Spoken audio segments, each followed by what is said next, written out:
संकर्षणः कारणतोयशायी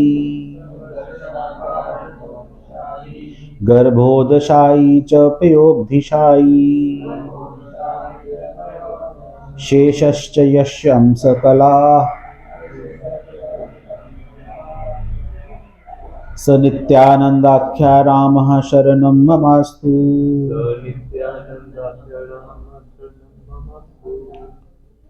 संकर्षणः कारणतोयशायी गर्भोदशायी च पयोब्धिशायी शेषश्च यस्य अंशः कलाः स नित्यानन्दाख्या रामः शरणं ममास्तु।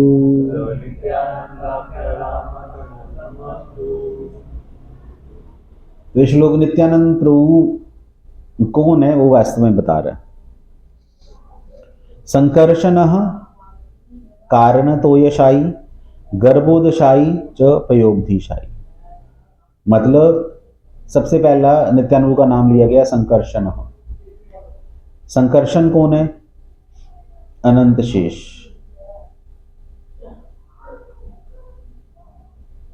उनको संकर्षण कहा जाता है।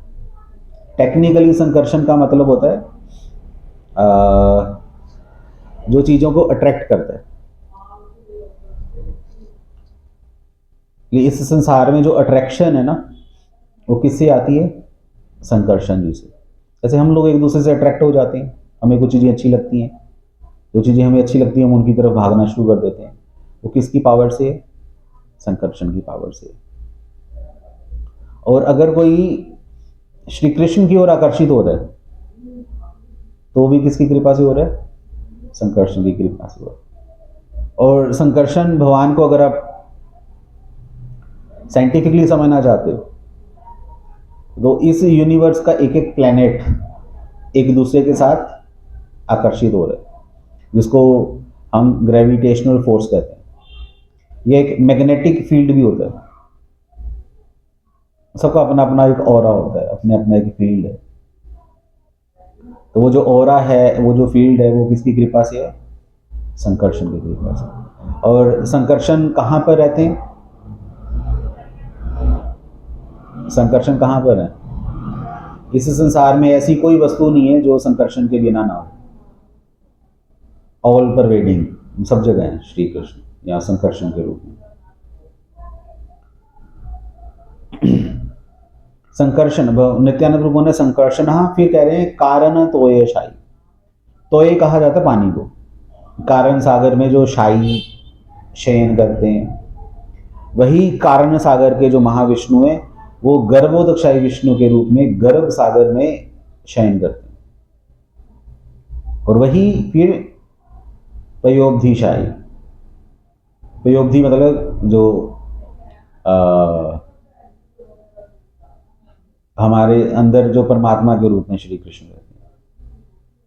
और शेषश्च यस्य अंश काला, और जो शेष कौन है? अनंत शेष।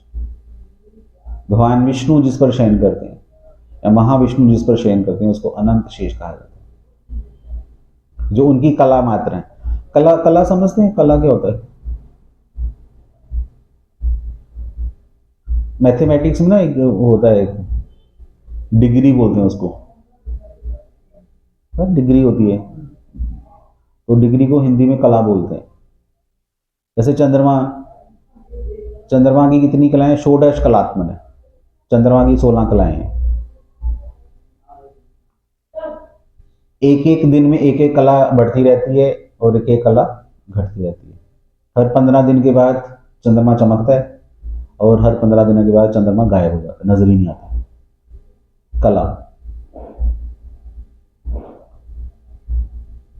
तो ऐसे ही एक कला, एक अंश है अनंत शेष भगवान नित्यानंद होगा।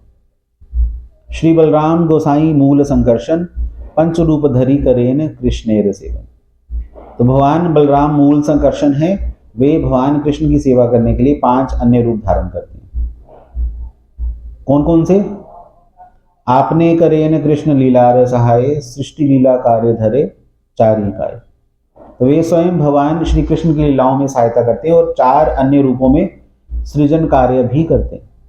एक तो श्री कृष्ण की लीला में सहायक बलराम जी हैं, क्योंकि अगर बलराम जी नहीं आएंगे तो श्री कृष्ण की लीलाएं हो ही नहीं सकती, इसमें आगे बताएंगे। पर और 4 और भी काम करते हैं। कौन कौन से? वे सृष्टि कार्य में भगवान श्री कृष्ण के आदेशों का पालन करते हैं और भगवान शेष के रूप में वे श्री कृष्ण की अनेक प्रकार से सेवा करते हैं। सृष्टि कार्य में भगवान कृष्ण के आदेशों का पालन करते हैं। 4 कौन कौन से रूप हो गए? कारणोदशाई विष्णु, क्षीरोदशाई विष्णु, गर्भोदशाई विष्णु या क्षीरोदशाई विष्णु, और चौथे कौन है? अनंत शेष। तीनों किसके रूप हैं? संकर्षण जी के रूप हैं, जो मूल संकर्षण। तो एक्चुअली फिर नित्यानंद प्रभु के 5 रूप हो गए। कौन कौन से?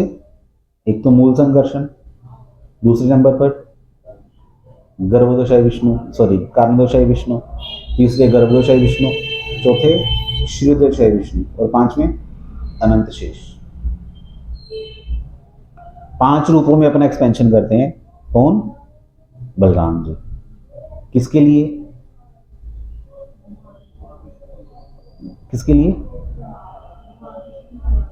सेवा करने के लिए। क्या सेवा है? क्रिएशन, सृष्टि के कार्य में। अब इसको मैं तात्पर्य पढ़ता हूं तो मैं थोड़ा सा बताना चाहूंगा इसमें। अधिकारी जनों का मत है कि मूल चतुर्व्यूह में प्रधान श्री बलराम मूल संकर्षण भी हैं।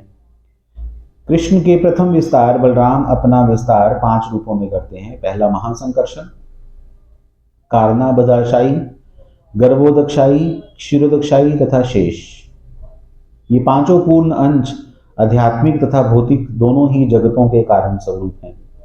इन 5 रूपों में श्री बलराम भगवान श्री कृष्ण को उनके कार्यकलापों में सहायता करते हैं। इनमें से प्रथम 4 विराट जगत की उत्पत्ति के कारण हैं और शेष भगवान की निजी सेवा के लिए उत्तरदायी हैं। शेष अनंत कहलाते हैं क्योंकि वे असंख्य प्रकारों से भगवान के अनंत विस्तारों की सेवा करते हैं। श्री बलराम सेवक भगवान हैं जो स्थिति तथा ज्ञान के सारे कार्यों में भगवान कृष्ण की सेवा करते हैं। नित्यानंद प्रभु जो सेवक भगवान बलराम ही हैं, वे अपने निरंतर सानिध्य से गौरांग महाप्रभु की वैसी ही सेवा करते हैं। अब यहाँ प्रश्न ये आ रहा है कि बलराम जी या नित्यानंद प्रभु चैतन्य महाप्रभु की सेवा कर रहे हैं या बलराम जी भगवान श्री कृष्ण की सेवा कर रहे हैं। जो कृष्ण बलराम है वहीं गौर निताई है, ये हमें पता होना चाहिए। कोई फर्क नहीं है, सेम।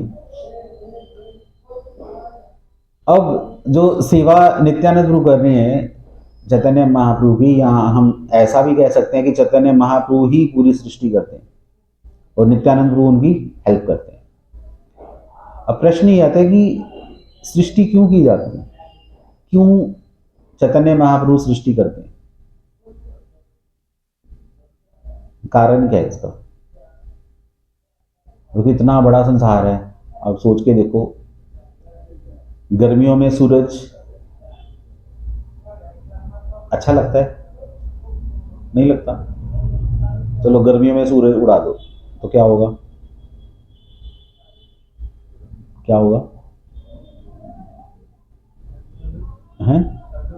ठंड हो जाएगी, जम जाएगा सब कुछ, सब कुछ जम जाएगा। अब वहां जाओ साइबेरिया में, सूरज नहीं निकलता, है ही नहीं है, लोग पागल हो जाते हैं। सर्दियों में तो सूरज, चलो सबको अच्छा लगता है कि चलो धूप है तो हम धूप में बैठेंगे, मजा आएगा, मूंगफली खाएंगे। पर गर्मियों में सूरज गंदा लगता है, पर सूरज को उड़ा दोगे तो खत्म हो जाएगा संसार, सृष्टि हो ही नहीं सकती। करोड़ों जन्मों से सूर्य इस यूनिवर्स में, इस ब्रह्मांड में है। और भी प्लैनेट्स हैं, चंद्रमा है, मंगल है, बुध है, सारे प्लैनेट्स हैं जो भी, पहाड़ हैं, पर्वत, नदियां, ऑक्सीजन है, इतनी सारी गैसेस हैं, इतना ज़्यादा तामझाम है। आप अगर सोचने बैठोगे तो जैसे ये है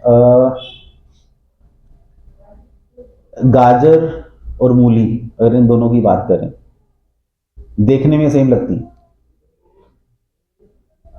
रंग का फर्क है ना। बाकी सेम ही है, गाजर भी छील के खाते हैं, मूली भी छील के खाते हैं, ऐसे ही सेम स्ट्रक्चर तो सेम है। मूली का रंग सफ़ेद है, गाजर का रंग लाल है। तो गाजर कहाँ उगती है? मिट्टी के अंदर। मूली कहाँ उगती है? मिट्टी के अंदर। आप मिट्टी खाओगे तो मिट्टी में टेस्ट आपको गाजर का नहीं मिलेगा, ना ही मूली का मिलेगा। तो गाजर भी टेस्ट कहाँ से ले रही है?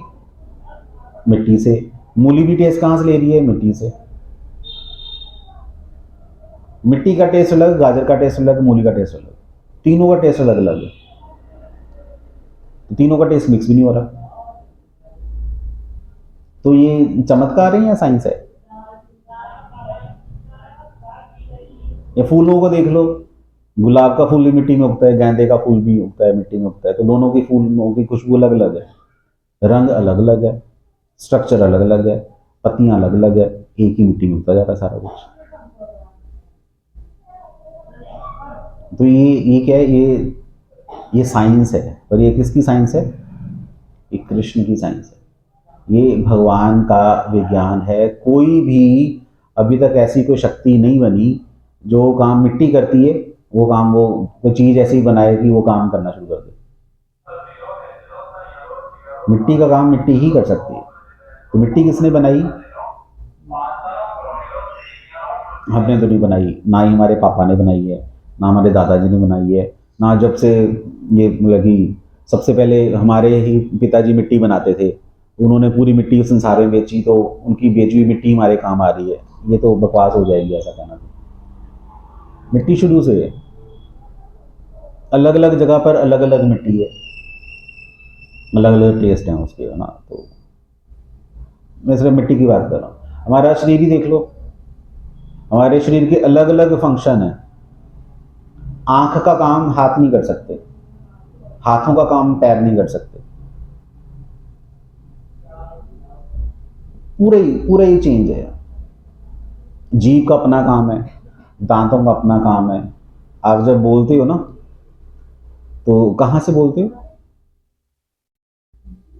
कहाँ से बोलते? हम जब बोलते हैं कहाँ से बोलते हैं? बोलना क्या चीज़ है? अगर आप बोलने के बारे में सोचोगे ना, तो हवा है बस। मुंह ऊपर नीचे हो रहा है, जीभ ऊपर नीचे हो रही है, होंठ हिल रहे हैं, दांत हिल रहे हैं, इतनी सारी कैलकुलेशंस अंदर। आपको बोलने के लिए प्रयास नहीं करना पड़ता। अगर आपने क बोलना है तो ऑटोमेटिकली आपकी जीभ, आपके दांत, आपके होंठ ऐसे हो जाएंगे, आवाज़ क्या निकलेगी।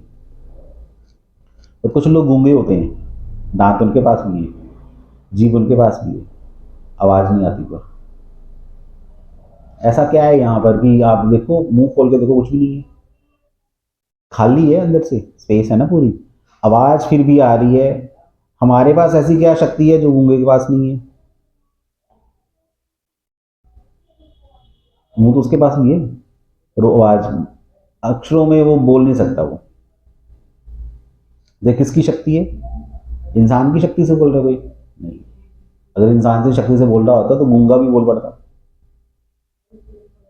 तो कुछ ना कुछ चक्कर है, कुछ ना कुछ पावर है। तो ये पावर किसकी है?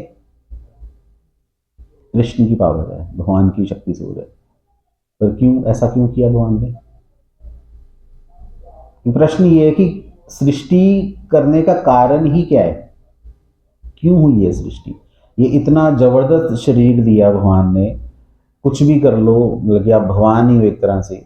संसार इतना अद्भुत संसार बना दिया, इतना कॉम्प्लेक्स संसार बना दिया, क्यों? यस, सृष्टि करने का एक ही कारण है, जीव की इच्छा। क्या इच्छा है?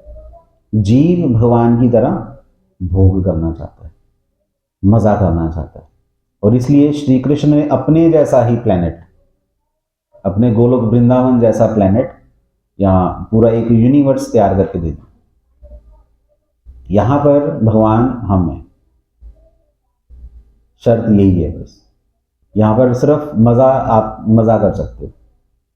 और भगवान ने ये भी बोला कि ठीक है तुम मज़ा कर लोगे, पर कर्म बंधनों का चक्कर में फंसोगे, वो तुम देख लेना। इसलिए संसार में मज़ा तो है ही है, पूरा मज़ा है, लोग मज़े के पीछे भाग रहे हैं, अलग अलग तरह की चीज़ें हैं। आप सेब खाओ, सेब का अलग मज़ा है। आम खाओ, आम का अलग मज़ा है। आलू बुखारा खाओ, उसका अलग मज़ा है। केला खाओ, अलग मज़ा है। अनेक फ्रूट्स हैं। सेब में इतनी सारी वैरायटी है, अमरूद में इतनी सारी वैरायटी है, वैरायटी है। तो बंदा वैरायटी के पीछे भागता भागता मज़ा करता करता करता एक दिन खत्म हो जाता है, मज़ा खत्म नहीं होता उसका। ठीक है, वो अपना मज़ा ले रहा है, चलता जा रहा है, चलता जा रहा है, चलता जा रहा है। इसलिए सृष्टि की गई है। पर एक चीज और है जिसके लिए सृष्टि की गई है, वो है मोक्ष। जब कोई जीव थक जाता है मजा करता करता, जब उसको समझ आ जाती है कि अब मजा नहीं हो रहा, तो दूसरा कारण क्या है? मोक्ष। सृष्टि के दो कारण है, पहला है भोगर्थम, दूसरा है मोक्षर्थम। एक मजा करने के लिए सृष्टि की गई है और एक मोक्ष प्राप्त करने के लिए भी सृष्टि की गई है। जब जीव को समझ आता है कि मैं इस संसार में अकेला सरवाइव नहीं कर सकता, मैं इस संसार में अकेला आनंद नहीं ले सकता, मुझे दूसरे लोगों की भी जरूरत है आनंद लेने के लिए। भोग करते करते करते करते जब वो थक जाता है, जब उसको ये समझ आ जाता है कि अपने अहंकार वश मैं कई जन्म ले चुका हूं, अब मुझे और जन्म नहीं लेने, अब मुझे ये काम अपना रोकना पड़ेगा, फिर वो साधुओं की संगति में जाता है। साधु उसको कहाँ मिलते हैं? वो भी इसी संसार में मिलते हैं। पर साधु इस संसार में रहना नहीं चाहते, वो इस संसार को छोड़ना चाहते हैं। भोगी इस संसार में रहना चाहता है, मजे करना चाहता है। तो अल्टीमेटली श्री कृष्ण चाहते हैं कि ये जो जीव इस संसार में भोग कर रहा है, वो एक दिन थक के टूट कर किसके पास आ जाए? मेरे पास आ जाए। कि मेरे पास आने नहीं चाहता। कोई भी व्यक्ति भगवान के धाम नहीं जाना चाहता, कोई नहीं जाना चाहता। प्रैक्टिकली हम लोग भी नहीं जाना चाहते। अगर कोई कहेगा ना कि आप भगवान के धाम जाना चाहते हो, हम कह तो देंगे हम जाना चाहते हैं, पर वास्तव में हम लोग नहीं जाना चाहते। क्यों? क्योंकि हमारे अपने बहुत सारे इश्यूज हैं, हजारों काम है अभी करने को। अभी तो ये भी करना है, अभी तो वो भी करना है। जैसे हम लोगों का माला करके काम चल जाता है, हम खुश हो जाते हैं। भगवान का 2 टाइम का भोग लगा हुआ प्रसाद में मिल जाए, हम खुश हो जाते हैं। प्रसाद खा के खुश हो जाते हैं, पर भगवान मिलने का गम नहीं है हमें, या है? अभी भगवान आए हैं हमारे जीवन में? नहीं आए। तो ठीक है, चल रहा है। हमारे घर में मंदिर बना हुआ है, फोटो हमने पूरियाँ रोज साफ करके लगाते हैं, और रोज सब सेवा चल रही है। किसकी सेवा चल रही है? किसकी सेवा चल रही है? प्रैक्टिकली फोटो की। यहाँ अगर आपके घर में मंदिर ही नहीं होगा तो फिर एक पंगा पड़ जाएगा, खाएंगे कहाँ से? जो घरों में मेन लड़ाई होती है, भोग कौन लगाएगा, ये बड़ा पंगा होता है। ऑफरिंग कौन करेगा? बन तो गया, कुकिंग तो हो गई, अब ऑफरिंग तुम करोगे। टेंशन है घरों में। डिवोटीज के जीवन में सबसे बड़ी टेंशन है भोग लगाना। वो एक प्रोजेक्ट है। खाना तो ठीक है, पर भोग लगाना प्रोजेक्ट है। क्योंकि भोग लगाने के लिए क्या करना पड़ेगा? आपको पहले तुलसी पत्ता तोड़ना पड़ेगा, उसको धोना पड़ेगा, फिर मंत्र बोलने पड़ेंगे, फिर घंटी बजानी पड़ेगी, फिर वहाँ बैठना पड़ेगा 10-15 मिनट, फिर एक माला घुमानी पड़ेगी। बहुत पंगा है। तो ठीक है, भोग कोई दूसरा लगा दे। ये जो स्यापा, जो टंटा है, वो उसके सिर पे डाल दिया। क्यों? क्योंकि भगवान से हमें कुछ लेना देना नहीं है प्रैक्टिकली। और भोग भी हमारे घरों में कैसे लगता है? जैसे ओवन में टाइमर लगा दिया जाता है, वैसे ही घंटी बजाई जाती है, पर्दा हटाकर थाली अंदर, टिंग, घंटी करके पर्दा बंद करके बैठ दो। 10 मिनट बाद बेल बजेगी, टिंग टिंग टिंग टिंग टिंग, भोग लग गया, थाली निकालो, रेडी। उसके बाद ठूसा ठूसी शुरू हो जाती है। ठूस लो, तो जो भी बना हुआ है बस खा लो। खाते समय भगवान का स्मरण किसको होता है? शायद ही कोई होगा, कोई एक आध के सौभाग्यशाली जो ये सोच रहा है कि मैं कृष्ण का जूठा खा रहा हूं। मुश्किल है, मैं बोल तो रहा हूं, पर आप करके देख लेना, बहुत मुश्किल है इस चीज को अप्लाई करना। हमें याद नहीं है तो दूसरों की तो बात ही छोड़ दो।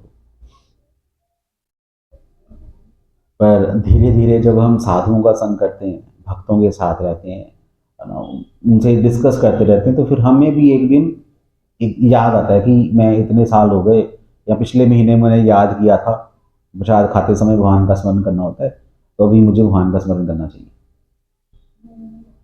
ऐसे धीरे धीरे स्कृतियाँ इकट्ठी होती हैं, थोड़ा थोड़ा हमारे अकाउंट में धीरे धीरे ये वाले पैसे भरते रहते हैं। अगर कृष्ण सृष्टि नहीं करेंगे तो ये अवसर ही नहीं मिलेगा। तो पूरी की पूरी सृष्टि किसके लिए की जा रही है? जीवात्माओं के उद्धार के लिए, ताकि ये सब जीवात्माएं अल्टीमेटली मेरे पास वापिस आ जाए। भगवान को ऐसा कोई खास नहीं पड़ी हुई सृष्टि करनी। बलराम जी भी क्यों कृष्ण की सेवा कर रहे हैं, क्यों उनको असिस्ट कर रहे हैं? क्योंकि बलराम जी चाहते हैं कि श्री कृष्ण कहीं अकेले ना पड़ जाए। वैसे तो श्री कृष्ण स्वतंत्र हैं, वो कुछ भी कर सकते हैं, पूर्ण बलशाली हैं, फिर भी बलराम जी क्योंकि सेवक भगवान है, वो हमें ये सिखाते हैं कि किस प्रकार से स्वामी की सेवा की जाती है, वो भी तो वही सिखाएंगे। ऐसे श्रील प्रभुपाद जब गए थे अमेरिका, तो वहां पर जाकर उन्होंने माता जी को साड़ी पहनना सिखाया। वो लोग तो टॉयलेट करके धोते नहीं थे, उनको टॉयलेट करना सिखाया, कुकिंग करना सिखाया, कुकिंग के बर्तन धोना सिखाया, सबको सिखाया। क्योंकि प्रभुपाद नहीं सिखाएंगे तो कौन सिखाएगा? जैसे लेफ्ट हैंड से नहीं खाना चाहिए, ये हमारे धर्म शास्त्रों में कहा गया है, ऐसा लिखा गया है। तो अगर हम सब लेफ्ट हैंड से खा रहे हैं तो फिर किसी ना किसी को सिखाना ही पड़ेगा। तो कौन सिखाएगा आपको? डिवोटी सिखाएंगे। इसलिए जब अभी पर्सनली मेरे साथ कोई बैठोगे, क्योंकि हमने ट्रेनिंग ली हुई है, तो हम आपको बताएंगे कि ऐसे करना है, ये नहीं करना, वो नहीं करना। अब लोग यार इनके नखरे बोल रहे हैं, तो ऐसे नहीं करना, वैसे नहीं करना, ऐसा होता है वैसा होता है। सीखना पड़ेगा, हमें सिखाना पड़ेगा आप लोगों को। तो ऐसे ही बलराम जी हम लोगों को सिखाते हैं कि कैसे कृष्ण की सेवा की जाती है as a Guru, as a teacher. Balram ji हैं कौन? हैं कृष्ण ही, पर हम लोगों को सिखाने के लिए वो बलराम बन गए। तो आज जो नित्यानंद त्रयोदशी है, तो नित्यानंद प्रभु हमें क्या सिखा रहे हैं? क्या सिखा रहे हैं? नित्यानंद प्रभु किसको असिस्ट कर रहे थे? चैतन्य महाप्रभु को। जब चैतन्य महाप्रभु ने संकीर्तन मूवमेंट शुरू किया, जिसके लिए उनका जन्म हुआ था संसार में, उसी समय नित्यानंद प्रभु आए। उससे पहले नित्यानंद प्रभु थे ही नहीं, आप पढ़ के देख लो कहाँ थे, हमें नहीं पता, ट्रैवलिंग में थे। तो जैसे ही महाप्रभु ने अपना संकीर्तन मूवमेंट शुरू किया, महाप्रभु के दो काम है। महाप्रभु क्यों आए थे इस संसार में? चलो एक एग्जाम्पल लेता हूँ। आप मान लो इस हॉल को साफ करना चाहते हो, तो क्या तरीका है साफ करने का? हाँ, झाड़ू पोछा लगेगा और डस्टिंग होगा। फिर मान लो कि आपने कमरा साफ करना है, तो क्या करोगे? सारा सामान पहले बाहर निकालोगे, सारी सफाई होगी, सारा सामान अंदर हो दोगे? नहीं, फिर सेट करेंगे ना। अगर सेट नहीं करोगे तो वे तो फिर हॉल बन गया एक। चीजें उठाई, चीजों को साफ किया, फिर सिस्टमेटिकली वापस रख दिया। ये तरीका है। गंदगी हटाना एक काम है, साफ चीजें रखना दूसरा काम है। इसको प्रचार बोला जाता है। इस संसार में बहुत सारी गंदगी आ चुकी है, लोग गंदे हो चुके हैं, भक्ति नहीं कर पा रहे, भोगी बन चुके हैं, सोच गंदी हो चुकी है, चेतना नीचे गिर चुकी है। उस चेतना को उठाना है। उठाने का तरीका क्या है? उसमें अच्छी चेतना डालनी है। टेक्निकली नित्यानंद प्रभु क्या करते थे? प्रेम प्रचार और प्रचंड दलन, यही दुई कार्य अवधूत करें। दो काम करते थे चैतन्य महाप्रभु। पहला है प्रेम प्रचार, प्रेम का प्रचार करते थे, कृष्ण प्रेम। ये जीव की एकमात्र गति क्या है? श्री कृष्ण। गतिर भरता प्रभु साक्षी, श्री कृष्ण बोला है कि मैं सबकी गति हूं। गति मतलब फाइनल डेस्टिनेशन। अल्टीमेटली हमने कृष्ण के पास ही जाना है, क्योंकि हम सब कृष्ण के अंश हैं। बिना उनके चरणों में गए हमें मुक्ति मिल ही नहीं सकती, हमें संतुष्टि मिल ही नहीं सकती। तो कृष्ण भक्ति या कृष्ण प्रेम की प्राप्ति जीवन का लक्ष्य है, ये नित्यानंद ने सिखाया। और क्या है? पाषांड दलन। पाषांड क्या है? जब हम श्री कृष्ण को छोड़कर किसी और की शरणागति ले लेते हैं, कृष्ण को छोड़कर हम कुछ और करना शुरू कर देते हैं, उसको क्या बोला जाता है? पाषांड। मतलब पखंडी गुरु जो होते हैं, पखंडी गुरु क्या कर रहे हैं? गुरु का काम क्या है? लोगों को अंधकार से निकालकर प्रकाश की ओर लेकर जाना, ये गुरु का काम है। जब ये गुरु काम करना बंद कर दे, ये वाला, तो उसको क्या बोला जाएगा? पखंडी। छोटा बच्चा स्कूल जब उसको भेजना चाहो, छोटे बच्चे का काम है स्कूल जाना, स्टूडेंट है, विद्यार्थी है, अगर वो ये बोले कि आज मेरे दांत में दर्द हो रहा है, तो मम्मी क्या बोलती है? पखंड बंद कर, क्योंकि तू बहाना लगा रहा है स्कूल ना जाने का, झूठ बोल रहा है ना। इसलिए अगर कोई गुरु हमें ये ज्ञान नहीं दे रहा है कि श्री कृष्ण की प्राप्ति कैसे होगी, तो फिर गुरु कौन सा गुरु है? ढोंगी गुरु, पखंडी है। गुरु कभी भी आपको इस संसार में रहने का आशीर्वाद नहीं देता। अगर कोई दे रहा है तो वो पखंडी गुरु है। तो नित्यानंद गुरु कभी भी आपको, नित्यानंद के पास जाओगे तो आपको ये आशीर्वाद नहीं मिलेगा कि संसार में रहो। क्या आशीर्वाद मिलेगा? कृष्णेर मतिरस्तु। हम अब जब जाओगे ना, हमारे जो माता पिता हैं या हमारा जो समाज है, वो जब हमारे पंजाबी में क्या बोलते हैं, अगर आप किसी के पैरों में हाथ लगाओ तो क्या क्या बोलेंगे? जिंदे रोज ही बोलते हैं। तो क्या करना जिंदा रह के? आशीर्वाद तो दे दिया जिंदे रहो, तो जिंदे रह के क्या करना है? दूधो नहाओ पूतो फलो, चलो हो गया। मरने का आशीर्वाद नहीं देंगे, जिंदे रहो तो ठीक है। अगर मान लो कि आपकी उम्र अगर 150 साल की हो गई, तब क्या करोगे? 80 साल का कोई व्यक्ति देखे आपने? 80 साल का कैसा होता है? अच्छा होता है, चला नहीं जाता उससे। और उसको अगर 80 साल और जीना पड़े तो, क्योंकि उसकी मम्मी ने आशीर्वाद दिया जिंदे रोज। आशीर्वाद देने के लिए, प्रैक्टिकल नहीं है ये आशीर्वाद। असली आशीर्वाद क्या है?